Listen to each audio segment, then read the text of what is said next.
Welcome, everyone. Today, we're diving into one of the most complex and, honestly, one of the most critical processes in launching a brand new hotel, the OS&E procurement cycle.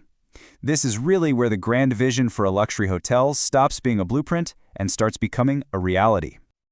Hello and welcome. Think of me as your AI guide for this journey, with a deep background in the nuts and bolts of modern hotel operations. I'm truly pleased to welcome all of you, the students of Europe Hotel School, as we explore the dynamic world of hotel management. All right, let's get started. So, here's our game plan. First, we'll get a real sense of the scale of the challenge. Then we'll break down the 3 core stages of procurement: sourcing, bidding, and mastering lead times. And finally, we'll tie it all together and look at your future role in making all of this happen. You know, long before the first guest ever swipes a key card, there is a monumental logistical dance happening behind the scenes.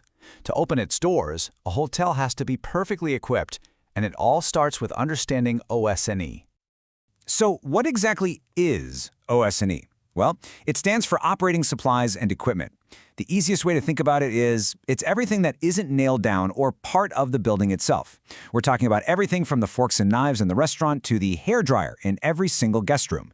These are, quite literally, the tools of the trade. And this is why it's so incredibly important. The quality of your OS&E isn't some minor back-of-house detail. No way. It's right there on the front line, shaping the guest experience. The weight of the silverware, the softness of the linens, the elegance of the glassware. These are the touch points that truly define luxury. And just to give you a sense of the sheer scale we're dealing with, think about this. A typical luxury hotel opening involves sourcing, budgeting, and managing over 100,000 individual items. It is a massive undertaking that requires absolutely flawless coordination. Okay, that brings us to our first stage.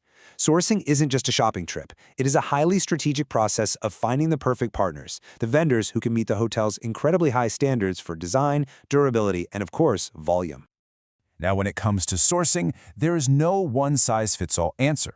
The procurement team has to choose between 2 main strategies, and that choice is driven completely by what kind of item they're looking for. This table shows this strategic split perfectly. For those signature items that really define the brand, like custom-designed glassware or unique flatware, you're going to turn to global suppliers for their unmatched quality. But for your everyday items, like paper goods or cleaning supplies, local vendors often give you much better pricing and a more reliable supply chain. This is where department heads are absolutely crucial, by the way. They provide the nitty-gritty technical specs, like the exact thread count for the linens or the wattage for a piece of kitchen equipment. Now we've arrived at what is arguably the most critical stage for financial oversight. The bidding process is where the hotel makes sure it's getting the absolute best value for its money while upholding the highest ethical standards. This quote just nails it. Competitive bidding is not a race to the bottom on price. True value is a careful balancing act. You have to weigh the unit cost against the quality of the product, the warranty, and, this is huge, the vendor's reputation for being reliable and delivering on time. The process itself is very methodical and transparent. It starts by getting quotes from at least 3 vendors you've already pre-qualified. Then, a formal request is sent out, the bids and actual product samples are analyzed very carefully, and only then is the final vendor selected. That formal request is called an RFP, or an RFQ, and it's the key document in this whole stage. It makes everything fair and clear by ensuring every single vendor is bidding on the exact same requirements, from the product specs right down to the delivery dates. There's no room for confusion. So here's the bottom line. This formal bidding process is absolutely non-negotiable. It has to be done. It serves 2 vital purposes. It protects the owner's very significant financial investment, and it ensures the entire process is transparent and ethically sound. All right, let's move on to our final stage, which is all about strategic timing. Managing lead times is like being the conductor of a massive orchestra. It's all about orchestrating thousands of deliveries to make sure everything arrives at exactly the right time, not just for the right price. First, let's just quickly define lead time. It's simply the amount of time between when you place a purchase order with a vendor and when those goods physically arrive at the hotel. And this can range from just a few weeks for local items to many, many months for custom products shipped from overseas. So, to manage this, the team has to work backward from the grand opening date. This timeline is a great example. You might need to order custom staff uniforms a full 6 months out. That international glassware, maybe that needs 4 months.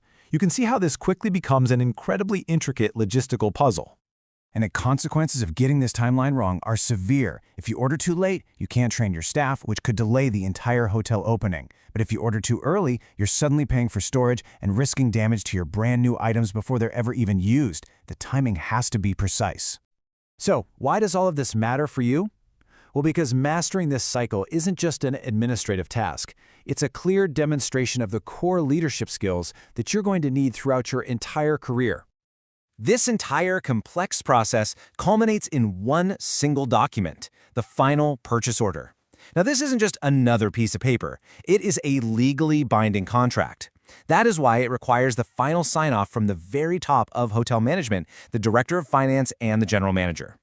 So let's recap the skills we've seen in action. To successfully navigate OS&E procurement, you need a mix of strategic sourcing, serious financial diligence, sharp negotiation skills, and incredible logistical foresight. These are the hallmarks of a truly effective hospitality leader. And that leads me to a final thought for you to consider. As you look towards your future career, which of these three stages, sourcing, bidding, or lead time management, do you believe requires the most strategic oversight from a leader, and why? It's something to really think about as you continue on your journey. Thank you.